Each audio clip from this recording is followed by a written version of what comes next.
साधना का परम लक्ष्य है चित्त शुद्धि। एक व्यक्ति नदी किनारे एक कुटिया बनाकर रहा करता था। वह वहाँ रहकर नियमित रूप से जप तप करता था।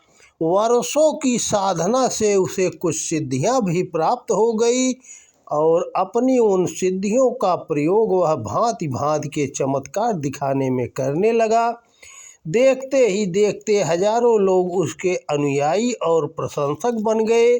अब वह व्यक्ति एक साधु के रूप में ख्याति प्राप्त कर चुका था, परंतु उसे अपनी सिद्धियों का बहुत अहंकार था। अपने प्रशंसकों और अनुयायियों की बढ़ती संख्या को देखकर उसका अहंकार और भी बढ़ चुका था। अमीर व धनवान लोगों से उसे खूब चढ़ावा मिलने लगा। फलतः धनवान लोगों के साथ उसका व्यवहार मधुर होता, पर आम आदमी व गरीब लोगों से मिलने में उसकी कोई रुचि न होती। समय के साथ वह अब वृद्ध हो चला था। वह अपनी मृत्यु के बारे में सोचकर बहुत भयभीत हो जाया करता था। जब कभी किसी मृत्यु व्यक्ति को वह देखता तो उसे अपनी मृत्यु का भय लगा करता था। एक दिन अपनी मृत्यु का विचार करते करते ही वह गहरी निद्रा में चला गया। तब उसे एक स्वप्न आया। उसने स्वप्न में देखा कि उसकी मृत्यु हो गई है। उसकी आत्मा को यम के दूत यमलोक ले जा रहे हैं। यमलोक में पहुँचते ही उसे वहाँ बैठे हुए धर्मराज दिखाई पड़े। उसने देखा कि धर्मराज उसके कर्मों का लेखा जोखा खोलकर बैठे हैं और उनके हिसाब से उनकी सद्गति अथवा अधोगति की घोषणा करने वाले हैं। संयोगवश उसी समय एक डाकू भी मरकर यमलोक पहुँचा।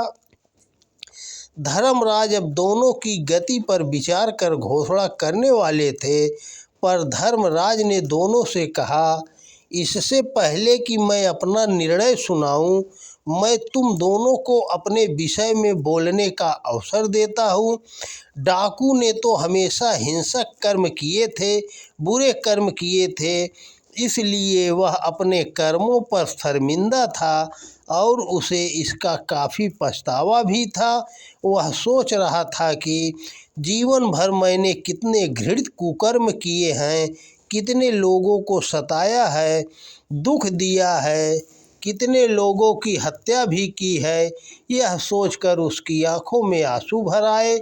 वह विनम्र शब्दों में बोला, हे धर्मराज, मैंने तो जीवन भर पाप कर्म ही किए हैं और मैं सद्गति पाने की आशा कैसे कर सकता हूँ। अतः आप जो भी दंड देंगे उसे मैं सहर्ष स्वीकार करूँगा। अब साधु के बोलने की बारी थी।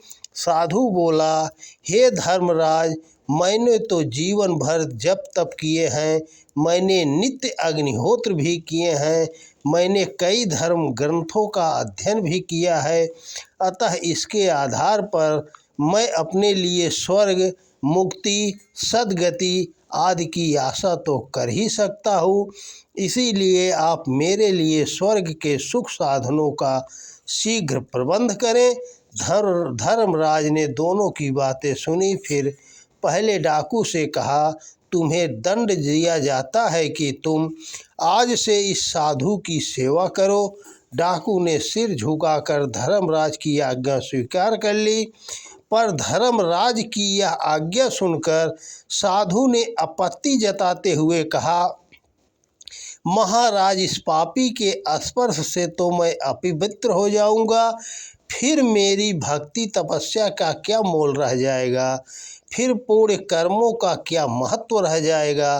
धर्मराज को साधु की बात पर बहुत क्षोभ हुआ।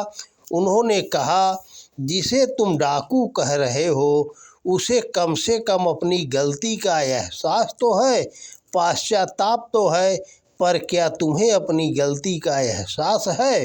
तुम जीवन भर जप तप का आडंबर करते रहे, पर क्या कभी जप तप को अपनी चित्त शुद्धि का साधन समझ पाए?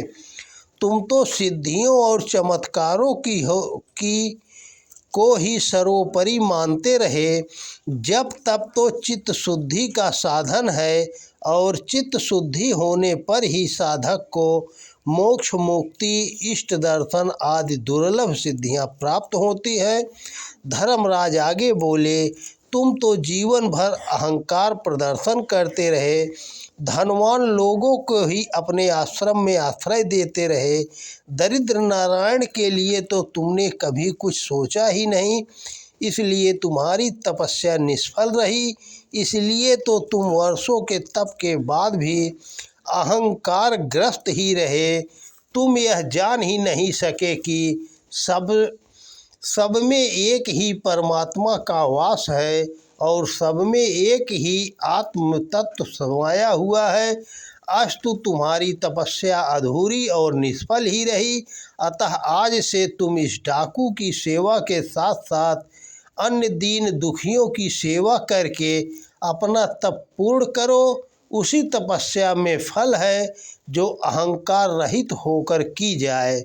ऐसी तपस्या ही अंततः ईश्वर प्राप्ति, मोक्ष, मुक्ति आदि का आधार बनती है। यमराज धर्मराज की ज्ञान की बातें सुनते ही साधु की आंखें खुल गई, आंखों में पश्चाताप के आंसू भर आए, साथ ही स्वप्न भी टूट गया। साधु को अपनी गलती का एहसास हुआ। उसे समझ में आ गया कि अंतर्यामी प्रभु हमारे सभी कर्मों को देख रहे हैं। उसे लगा मानो उसे तप साधना का असली मर्म समझाने के लिए ही प्रभु ने ऐसा स्वप्न दिखाया है। प्रभु ने उसका सच्चा मार्गदर्शन किया है। उस दिन से वह सच्ची तप साधना में लीन हो गया। सचमुच चित्त शुद्धि ही समस्त साधनाओं का सार है। तो दोस्तों नमस्कार, वीडियो पसंद आए तो ज़्यादा से ज़्यादा शेयर करें। जय श्री कृष्णा, राधे राधे।